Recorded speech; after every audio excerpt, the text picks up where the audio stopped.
Happy Easter, everybody. I'm working on carrots for chicken and biscuits with carrots.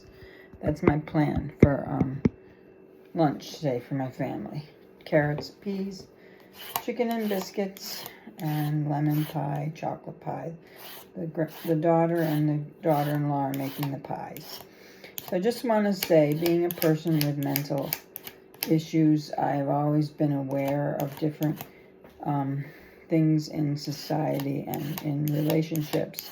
And one thing that I've always been against is the domination submission meme, which is in relationships you have to have one dominant and one submissive.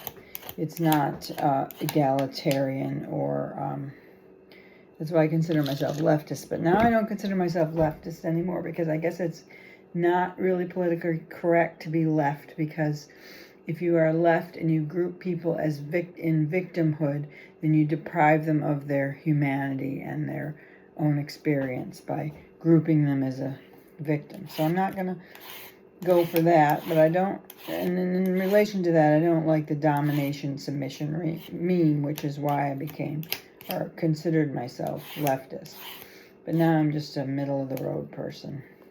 I just want to say, this domination submission meme, when people are dominant like that, they bring it, like if they're a politician and they dominate their relationships before they become a leader, they dominate their personal relationships, as in with women and things like that, then they turn that around and they have that same mindset of, I'm going to dominate you. I'm going to be the country in the world that dominates the whole Western Hemisphere. I'm the leader of the free world. They call it free, and then they want to go around and dominate everybody. That's very ironic, isn't it? The free world wants to dominate everybody.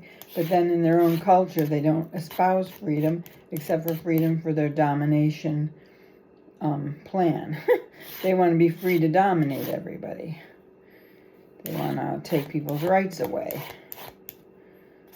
So, they don't want women to have rights over their bodies. I'm Catholic, but I believe people should have their own choices in their faith decisions. So I'm a Catholic who stands for people having to make their own moral choices. Anyway, so that's my preaching for Easter. And I don't believe in sacrificing the innocent, which is what abortion is. So I don't believe in that. But I'm not going to make that decision for someone else. Thank you for listening.